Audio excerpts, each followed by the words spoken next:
మీ పేరు సార్ గురుగారు? నా పేరు బుల్లి అండి. ఇక్కడ ఏం చేస్తారు సార్ మీరు?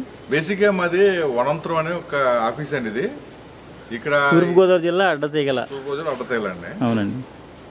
మేము ఇది ఈ వనమూలిక వైద్య రిసోర్స్ సెంటర్ అన్నమాట. ఇది బేసిక్ ఏంటంటే ఈ ప్రాంతాల్లో బాగా మారుమూల గ్రామంలో గిరిజనులకి వైద్యం అంత అందుబాటులో ఉండదండి. కాబట్టి ఇక్కడ మేము మందులు తయారు చేసి, ఆయుర్వేద మందులు, మాకు ఫార్మసీ ఉందండి, రిజిస్టర్డ్ ఫార్మసీ. మందులు తయారు చేసి ఆ మందులు లోపల గ్రామాల్లో ఉన్న ప్రజలకి ఫ్రీగా ఇస్తామండి. అయ్యా, అంటే కొన్ని సాధారణ వ్యాధులకి అందరికి మందులు ఇస్తాం ఇక్కడ. అదొక కార్యక్రమం. అలాగే గ్రామాల్లో ఉన్న చదువుకున్న కొంచెం 10th క్లాస్ వరకు ఇంటర్మీడియట్ చదువుకున్న పిల్లల్ని తీసుకుని వాళ్ళకేమో ఒక సంవత్సరం పాటు ఈ ఆయుర్వేద మందులు తయారు చేయడం శిక్షణ ఇస్తాం. ఓకే, శిక్షణ ఫ్రీగా సంవత్సరం పాటు కూడా ఫ్రీ శిక్షణ ఇచ్చి వాళ్ళకి మందులు ఎలా తయారు చేసుకోవాలా, ఏ ఔషధం మొక్క కలెక్ట్ చేసుకోవాలా, ఆ మందులు ఎలాగ మందులు తయారు చేయాలా, ఎలా నిలబెట్టుకోవాలా, అంటే అడవిలో దొరికే మందుల వనమూలికలను కూడా అలా ఉపయోగించుకుని మందులు తయారు చేసుకుని ఆ మందులతో స్వస్థత రావాలనే ఉద్దేశంతో ఆ మందులు తయారు చేయడం నేర్పిస్తాం. 1 year కోర్స్ కూడా ఫ్రీగా ఇస్తాం ఉండాలి. వాళ్ళు వైద్యం గ్రామాలు చేసుకుంటారు అనమాట. సార్ ఒక విషయం, ఇది గవర్నమెంట్ ఆధ్వర్యంలో నడుస్తున్న స్వచ్ఛంద సేవా సంస్థ అండి. స్వచ్ఛంద సేవా సంస్థ నిధులు ప్రభుత్వం నుంచి కొత్త నిధులు వస్తాయి. కానీ ఫౌండర్ ఎవరు సార్? ఫౌండర్ విశాఖపట్నం ఉంటారు ఆయన ఫౌండర్. ఇక ప్రస్తుతానికైతే ఇన్ఛార్జ్ అండి. ఆయన పేరు ఏమైనా చెప్పగలరా సార్? ఈ వనంతరం కమ్యూనిటీ ఆయుర్వేదిక్ సెంటర్, దీనికి మేనేజింగ్ డైరెక్టర్ నేనే, దీనికి ట్రస్ట్ కి మేనేజింగ్ ట్రస్టీ నేనే. కాబట్టి అంటే ఇది ఒక స్వచ్ఛంద సంస్థ అనుబంధం నడుస్తుంది. ఆ సంస్థ వచ్చి విశాఖపట్నం బేస్ అయి ఉంటుంది అన్నమాట. దీనికి సంబంధించి నిధులు కానీ ఇంకోటి కానీ ఆ సంస్థ సపోర్ట్ చేస్తుంది. బేసిక్ ఈ కమ్యూనిటీ హెల్త్ సెంటర్ కానివ్వండి, లేదంటే ఈ వనంతరం కమ్యూనిటీ హెల్త్ కేర్ ట్రస్ట్ ఏదవుతుందో ఈ ట్రస్ట్కి నేనే మేనేజింగ్ ట్రస్ట్ అనమాట. బేసిక్గా వచ్చి ప్రజాసేవ కోసం పెట్టింది. ఇది మన ఫార్మసీ ఉంది, మందులు తయారు చేసే ఫార్మసీ ఉంది, ట్రైనింగ్ సెంటర్ ఉంది.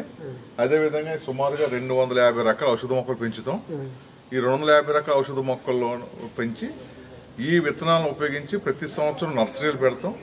నర్సరీ పెట్టి సుమారుగా 100-120 రకాల ఔషధ మొక్కలు పెంచి గ్రామాల్లో ఔషధ మొక్కలు గార్డెన్లు పెంచడం కానివ్వండి, లేదంటే ఎవరైనా ఇంట్రెస్ట్ ఉన్న పర్సన్స్ కి ఇవ్వడం కానివ్వండి, మా దగ్గర నుంచి 100 మొక్కలు పట్టుకెళ్ళి వాళ్ళ ఇన్స్టిట్యూట్ లో పెంచుకోవడం అని చేస్తుంటాం.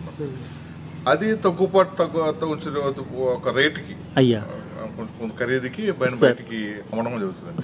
అంటే ఆదివాసీలు అయితే ట్రైబల్స్ అయితే ఫ్రీగా ఇస్తాం.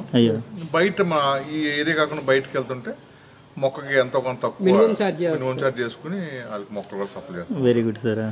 అంటే బేసిక్ ఐడియా ఏంటంటే ఈ అంతరించిపోతున్న ఔషధ మొక్కల్ని మళ్ళీ 10 మందికి సంరక్షించి 10 మందికి అందించాలి అన్నటువంటి ధ్యేయంతో పనిచేస్తుంది ఈ సంస్థ. మన గార్డెన్ లో మంచి అరుదైన మొక్కలు ఉంటాయండి. సపోజ్ ఇది రుద్రాక్ష ప్లాంట్. ఇది ఇంచుమించు ఒక 8 సంవత్సరాల నుంచి మంచి ఫ్రూటింగ్ వస్తుంది. ఇది చాలా అరుదు మొక్క అండి. అలాగే ఆ మొక్క ఉందనుకోండి, అది బండి గురివింద. ఇది చాలా అరుదు మొక్క మాట, ఎక్కడ దొరకదండి మొక్కలు. తర్వాత ఆ పక్క మొక్క వచ్చి కుకుంబం అండి. కుకుంబం అది కూడా ఎక్కడ ఏరియా దొరకదండి. ఇది అలాగా అరుదైన మొక్కలు. అలాంటి అరుదైన మొక్కలు ఇంచుమించు మా గార్డెన్ లో ఒక 30 నుంచి 40 అరుదైన మొక్కలు ఉన్నాయి.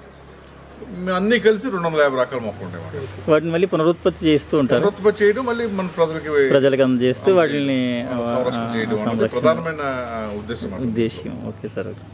అలాగే మొక్కల సంరక్షణ, ట్రైనింగ్, మందుల తయారీ. ఈ సంస్థ నెలకొల్పి ఎన్ని సంవత్సరాలు అయింది సార్ గురుగారు? ఇక్కడ ఈ సంస్థ నెలకొల్పి 1986. 1986లో నెలకొల్పారు. ఐడియా వచ్చి ఈ ప్రాంతంలో ఆయుర్వేద వైద్యాన్ని, వనమూలిక వైద్యాన్ని ప్రమోట్ చేయడం, పాపులరైజ్ చేయడం, వీలైనంత ఎక్కువ మందికి ఆయుర్వేద వైద్యాన్ని అందుబాటులో తీసుకెళ్లాలనే ఉద్దేశం సార్. ప్రభుత్వం నుంచి గుర్తింపు మీకు ఏదైనా సహాయ సహకారాల తోడ్పాటు ఎట్లాంటి? పర్వాలేదు, గుర్తింపు ఉంది, లేదని చెప్పలేం కానీ పర్వాలేదండి, నడుస్తుంది. సహాయ సహకారాలు ఏమన్నా ఉన్నాయని. Okay sir. Okay. Thank you sir. Okay, thank you, ధన్యవాదాలు సార్. మీ పేరు ఏంటన్నారు ఒకసారి మళ్ళీ?